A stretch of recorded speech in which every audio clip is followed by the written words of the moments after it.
नमस्कार स्टूडेंट्स, मैं के सर। आज आपकी जीएस की क्लास में चट्टान को थोड़ा और डिस्क्राइब कराऊंगा। लास्ट वीडियो में मैंने चट्टान के कैसी संरचना हुई थी, कैसे रचना हुआ था, ज्वालामुखी को लेकर के बनाया था। आज मैं थोड़ा सा चट्टान के बारे में और बताऊंगा। इस वीडियो को देखने से पहले अगर आपको कुछ पॉइंट न समझ में आया तो आप इसके पहले वाला चट्टान भाग 1 देख लीजिएगा, जिससे आपको और भी चीज़ें क्लियर हो जाएंगी। हमने लास्ट वीडियो में जो कुछ पढ़ाया था उसका ओवरव्यू हल्का देते हैं। चट्टानों का निर्माण कैसे होता है, मैंने बताया था कि ज्वालामुखी से जो लावा निकलता है, उस लावा के ठंडा होने के पश्चात चट्टानों का निर्माण होता है। उस ठंडा होने के बाद जो चट्टान बनती है उसका अपर्दन होता है, अपक्षय होता है। अपर्दन और अपक्षय के कारण एक नई परतदार चट्टान बनती है, जिसको हम अवसादी चट्टान भी बोलते हैं, अवसादी शैल भी बोलते हैं। अगर फिर दोबारा ज्वालामुखी आ जाता है या कोई और अन्य प्राकृतिक घटना जैसे भूकंप या भूस्खलन होती है, तो पृथ्वी की ऊपरी सतह के ऊपर और कोई सतह आ जाती है जिससे वह सतह दब जाती है।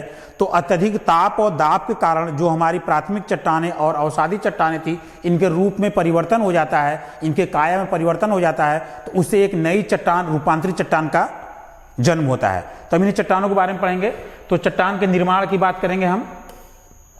चट्टान के निर्माण के बारे में बता रहा था मैं। चट्टानों का निर्माण लावा से होता है। प्राथमिक चट्टान लावा को बोला जाता है।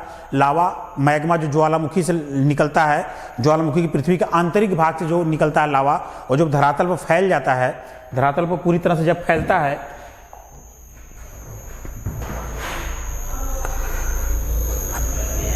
जब वो धरातल पे फैलता है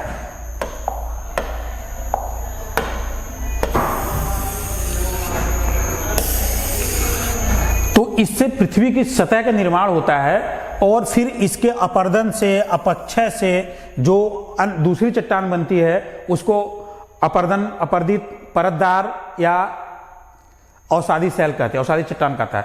फिर कोई प्राकृतिक घटना से, अभी मैंने बताया प्राकृतिक घटना से अगर वो चीज़ें फिर से दब जाती हैं, भूस्खलन भूकंप की घटना से, तो उससे हमारा इन चट्टानों को अत्यधिक ताप और दाब के कारण इन चट्टानों के रूप में परिवर्तन आ जाता है।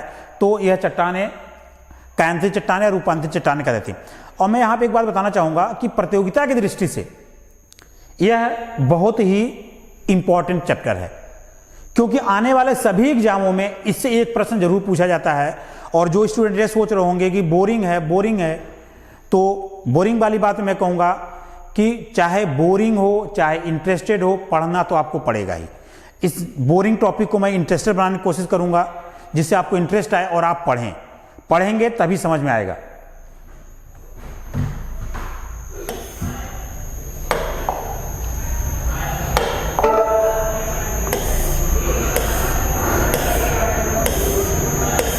अब हम चट्टानों के प्रकार की बात करेंगे। तो चट्टानों को कल हमने 3 बताया था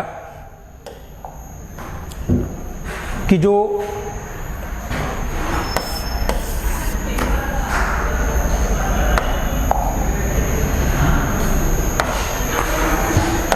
पृथ्वी का जब निर्माण हुआ था, ज्वालामुखी से जो सतह बनी थी, तो सबसे पहले आई थी प्राथमिक चट्टान।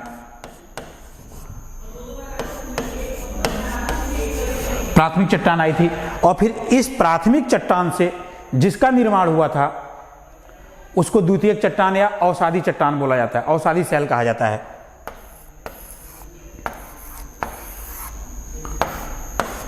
अभी हम देखेंगे अवसादी चट्टान। और इन दोनों का जब रूप बदलता है तो उसे हम बोलते हैं रूपांतरित चट्टान या कायांतरित चट्टान कहते हैं। अब हम देखते हैं आग्नेय चट्टान। आग्नेय चट्टान इसका निर्माण आग से हुआ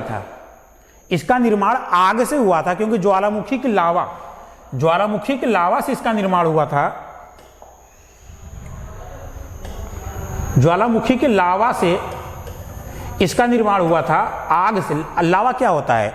एक तरल गर्म पदार्थ होता है जो ठंडा होने पर अत्यधिक कठोर चट्टानों जैसा होता है, इसलिए इसको आग्नेय चट्टान कहा जाता है। क्योंकि इसका निर्माण आग से हुआ था, यह सर्वप्रथम बना था, इसलिए इसको प्राथमिक चट्टान भी कहा जाता है। आप देखिए इनका निर्माण क्रस्ट के नीचे उपस्थित लावा मैग्मा के ठंडा होने से हुआ है। इन चट्टानों में जीवाश्म नहीं पाए जाते हैं, क्योंकि जब इन चट्टानों का निर्माण हुआ था तब जीवों की उत्पत्ति नहीं हुई थी, और ये पृथ्वी के अंदर से निकलते हैं, पृथ्वी के आंतरिक भाग से निकलते हैं, पता नहीं कितने हजार किलोमीटर नीचे से निकलते हैं। तो वहां पे जीव का कोई अंश नहीं पाया जाता है, कोई वनस्पति नहीं पाई जाती है, इसलिए इन चट्टानों में जीवाश्म नहीं पाए जाते हैं। जीवाश्म कहा जाता है जीवों का अंश, जीवों का अंश, वनस्पतियों का अंश, उसको जीवाश्म कहा जाता है। अपर्दन और अपक्षय की क्रिया से इनका विघटन होता है। अपर्दन और अपक्षय क्रिया से इनका विघटन होता है, जिससे टूट फूट के, तो अपर्दन और अपक्षय क्रिया में आपको बता दूं, अपर्दन और अपक्षय, जैसे मान लीजिए ये हमारा पहाड़ है, ये हमारा चट्टान है,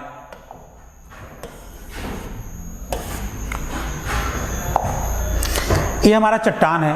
अब यहां पर बारिश की बूंदें आ रही हैं,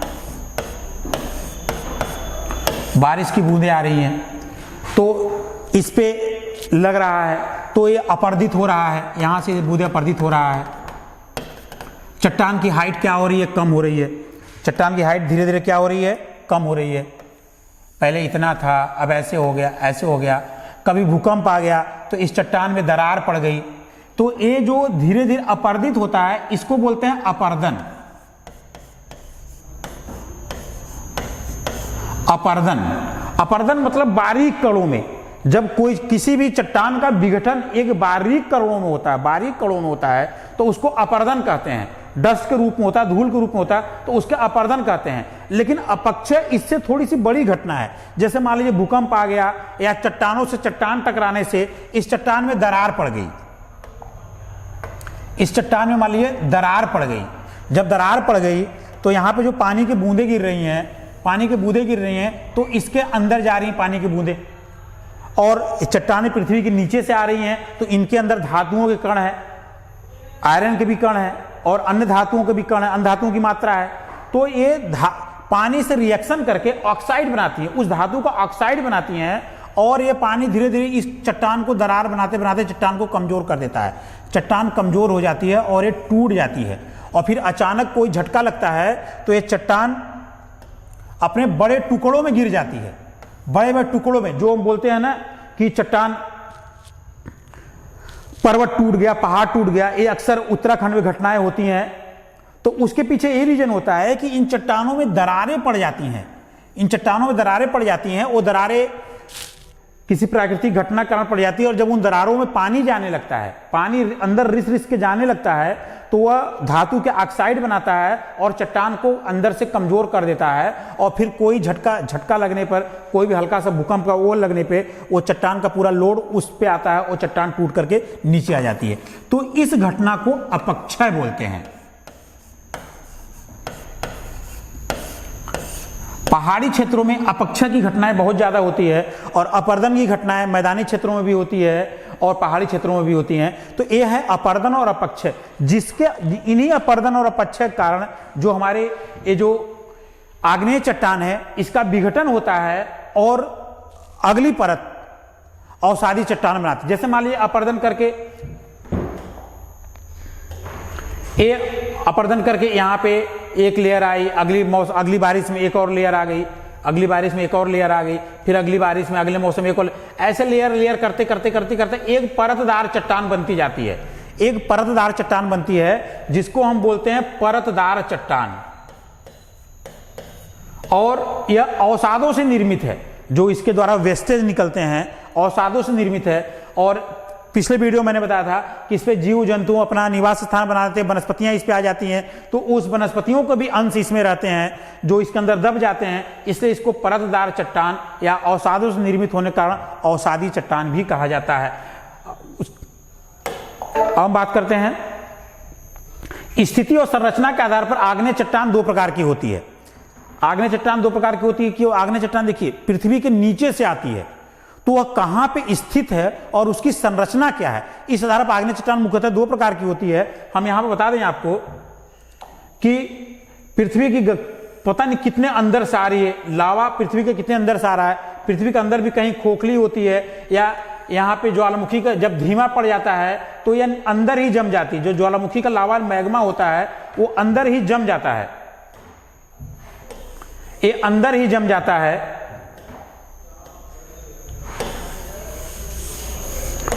अंदर ही फैल के जम जाता है, कई रूपों में जम जाता है और धरातल पर भी ये आकर के जम जाता है।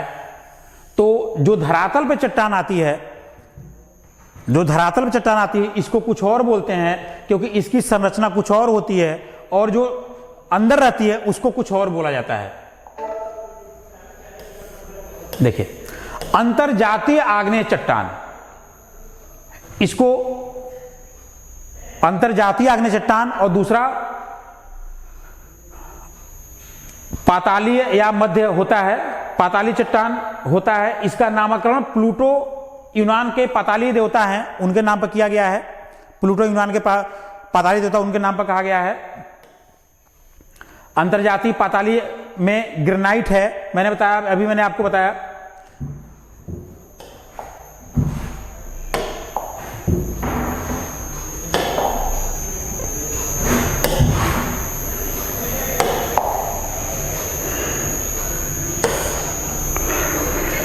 कि पृथ्वी के अंदर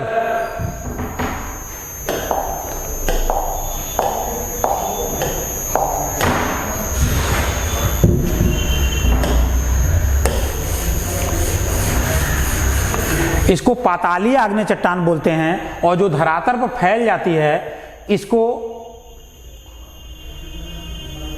धरातलीय आग्नेय चट्टान बोलते हैं। जो अभी आगे बताएंगे उसका कुछ और भी नाम है। और ये जो पातालीय आग्नेय चट्टान होती है यह दो भागों में होती है, एक मध्य, एक पाताली जो बिल्कुल पाताल में होती है, दूसरा जो इनके मध्य में होती है, ये मध्य में होती है। तो ये पाताली आग्नेय चट्टान और मध्यवर्ती आग्नेय चट्टान बोलते हैं। पाताली आग्नेय चट्टान की बात करेंगे तो उसमें मुख्यतः है ग्रेनाइट, और जब मध्यवर्ती आग्नेय चट्टान की बात करेंगे तो इसमें डोलामाइट, मैग्नेटाइट महत्वपूर्ण उदाहरण है। और ये जो लाइकोलिथ, फाइकोलिथ, लेपोलिथ और बैथोलिथ, सील्ड और डाइक हैं, यह इन्हीं चट्टानों के रूप हैं, भौतिक रूप हैं। जैसे मान लीजिए कि यहाँ पर कोई एक जगह मिली, पतली सी एक जगह मिली, चट्टान ऐसे चली गई, कोई जगह मिली ऐसे चली गई, कोई जगह पे ऐसे गुंबदाकार बन गई, कोई जगह पे ऐसे स्लेटाकार बन गई।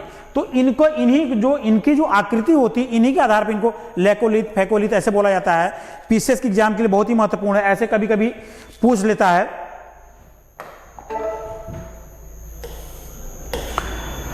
जो धरातल पर फैल जाती है उसको धरातलीय आग्नेय चट्टान या बाह्य आग्नेय चट्टान कहते हैं। इसको ज्वालामुखी चट्टान भी कहा जाता है। इसका प्रमुख उदाहरण है बेसाल्ट। बेसाल्ट इसका प्रमुख उदाहरण है। इन्हीं चट्टानों का अपरदन से काली मिट्टी जिसको रेगुर मिट्टी कहा जाता है, रेगुर मिट्टी का निर्माण हुआ है, काली मिट्टी का, उसे ज्वालामुखी मिट्टी भी कहते हैं। इसमें मुख्यतः हैं ग्रेनाइट, बेसाल्ट, गैबर और बिटुमिनस कोयला। बिटुमिनस कोयला भी एक प्रकार से आग्नेय चट्टान है और वह धरातलीय बाह्य आग्नेय चट्टान के रूप में आता है। अब हम पढ़ते हैं अवसादी चट्टान। अवसादी चट्टान, हाँ अभी आगे बताएंगे। इन चट्टानों में जीवाश्म पाए जाते हैं, जीवों के अंश, जीवाश्म मतलब जीवों के अंश पाए जाते हैं। जब कैंथरी चट्टानों को हुआ तो उस पर जीव रहने लगते हैं। उन जीवों के जो अंश होते हैं अपरदन कारण, भूकंप कारण जब उसमें दब जाते हैं तो सारे जो खनिज पदार्थ हैं, जीवाश्मी ईंधन, खनिज पदार्थों में जो जीवाश्म ईंधन, खनिज ईंधन है, वह इन्हीं अवसादी चट्टानों पाए जाते हैं। इन चट्टान ये परतदार होते हैं, इन्हें प्रस्तरित चट्टान भी कहा जाता है। परस्तरित मतलब स्तर के ऊपर एक स्तर कहा जाता है। इनके निर्माण में जैविक अवशेषों का महत्वपूर्ण योगदान होता है। संपूर्ण क्रस्ट का यानी संपूर्ण धरातल के उपस्थिति के आधार पर इनका 75% पूरे धरातल पर जो इनके अवसादी चट्टानों का विस्तार है पूरे 75% भाग पर है। लेकिन जब धरातल के निर्माण की बात करेंगे तो इनका योगदान मात्र 5% का है। धरातल के निर्माण में इनका योगदान 5% का है, लेकिन विस्तार पे इनका 75% है। इनमें है मुख्यतः सेल, चूना पत्थर, बलुआ पत्थर, बिटुमिनस कोयला, डोलामाइट और कंग्लोमोरेट। यही प्रश्न पूछे जाते हैं कि प्रश्न पूछ दिया जाता है कि इसमें से कौन सा अवसादी चट्टान है। सिंपल सा एग्जाम्पल है कि इन्हीं अवसादी चट्टानों में 2-4 और चट्टानों का नाम दे दिया जाएगा, आपको छांटना पड़ेगा कौन सा अवसादी चट्टान है।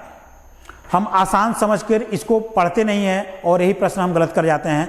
आपको यहाँ पे एक बात बता दूं कि कभी भी कठिन प्रश्नों को छोड़ने से हमारे सिलेक्शन पे उतना असर नहीं पड़ता है जितना कि सरल प्रश्नों को छोड़ने या गलत करने से हमारे सिलेक्शन पर प्रभाव पड़ता है। हम सरल प्रश्नों को सोचते हैं या हमको आ जाता है, आ जाएगा, इसलिए हम उनमें उस पर उतना फोकस नहीं करते हैं। जब एग्जाम में हम जाते हैं तो हम सरल प्रश्नों को गलत कर देते हैं, तो उससे हमारे सिलेक्शन पे बहुत ज़्यादा प्रभाव पड़ता है।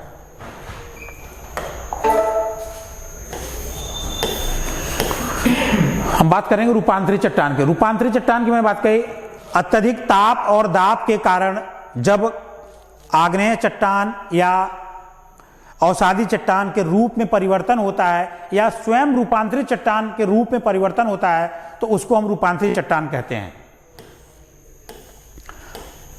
रूपांतरित चट्टान में है नीस, सिस्ट, संगमरमर, सिस्ट, सर्पेंटाइन और फाइलाइट। ये है हमारी रूपांतरित चट्टानें हैं, आप इनको याद कर लीजिए। अब चट्टानों के विस्तार की बात करेंगे। क्रस्ट के निर्माण में 90%, क्रस्ट के जो निर्माण होता है, जो पृथ्वी का ऊपरी भाग है, क्रस्ट के निर्माण में 90% आग्नेय चट्टान का योगदान होता है, लेकिन धरातल पर इसका विस्तार मात्र 20% है, 20% ही है। इसके निर्माण में इसका 90% भाग है, लेकिन विस्तार मात्र 20%। भारत की बात करेंगे तो दक्षिण भारत में यह अधिक पाया जाता है, उत्तरी भारत में और पूरा मध्यवर्ती भाग में तो पूरी अवसादी चट्टानी पाई जाती हैं। विश्व के परिप्रेक्ष्य में भी यही हाल होता है। अब हम देखते हैं जो सबसे इंपॉर्टेंट टॉपिक है, चट्टानों के रूपांतरण से कौन सी चट्टान बनती है। अब यहां देखिए, आग्नेय चट्टानों के रूपांतरण से बनने वाली चट्टानें, ग्रेनाइट आग्नेय चट्टान है, जब ये रूपांतरित होती है तो नीस में बनती है। बेसाल्ट जो है एम्फीबोलाइट में बनती है और बेसाल्ट सिस्ट में भी बनती है। आप देख लीजिएगा, ये नीस, सिस्ट और एम्फीबोलाइट ये सब रूपांतरित चट्टान है। ग्रेनाइट, बेसाल्ट ये कायांतरित चट्टानें हैं। अवसादी चट्टानों के रूपांतरण की बात करेंगे तो सेल जो होता है स्लेट में परिवर्तित होता है। स्लेट अवसादी चट्टान, चूना पत्थर तथा डोलामाइट संगमरमर में परिवर्तित होता है। बलुआ पत्थर क्वार्टजाइट में परिवर्तित होता है। कॉन्ग्लोमरेट नीस में परिवर्तित होता है। बिटुमिनस कोयला ग्रेफाइट या हीरा में परिवर्तित होता है। एक बहुत ही महत्वपूर्ण प्रश्न है, अक्सर स्टूडेंट गलत कर देते हैं कि हीरा किस प्रकार की चट्टान है। हीरा किस प्रकार की चट्टान है? क्या आज से पहले आप इस बात को जानते थे? खुद अपने आप से आकलन करिए कि हीरा किस प्रकार की चट्टान है। हीरा हमारी अवसादी चट्टान है जो कि बिटुमिनस हीरा हमारा कायांत रूपांतरित चट्टान है जो कि बिटुमिनस कोयला के रूप परिवर्तन से होता है। रूपांतरित चट्टानों की बात करेंगे जो पुनः रूपांतरित होती हैं। ये रूपांतरित चट्टानों में स्लेट का फाइलाइट में रूपांतरण होता है, फाइलाइट का पुनः सिस्ट में रूपांतरण होता है और गैब्रो का सर्पेंटाइन में रूपांतरण होता है। ये बहुत ही महत्वपूर्ण है। ये जो इससे ज्यादातर प्रश्न बनते हैं चट्टानों के रूपांतरण से संबंधित ही प्रश्न बनते हैं कि कौन से चट्टान का रूपांतरण किस चट्टान में होता है। बहुत ही महत्वपूर्ण टॉपिक है परीक्षा की दृष्टि से भी। और वीडियो पसंद आया तो आप वीडियो को लाइक करिएगा, शेयर जरूर करिएगा, ताकि चैनल को सब्सक्राइब करके बेल को ऑल पे प्रेस कर लीजिएगा, जिससे हमारे द्वारा प्रेषित किए गए सारे वीडियो आपको सही टाइम पे मिले, तुरंत मिले। परीक्षा की दृष्टि से ध्यान रखते हुए सारे पॉइंट को कवर किया जा रहा है और सारे विषय कवर किया जा रहा है। धन्यवाद।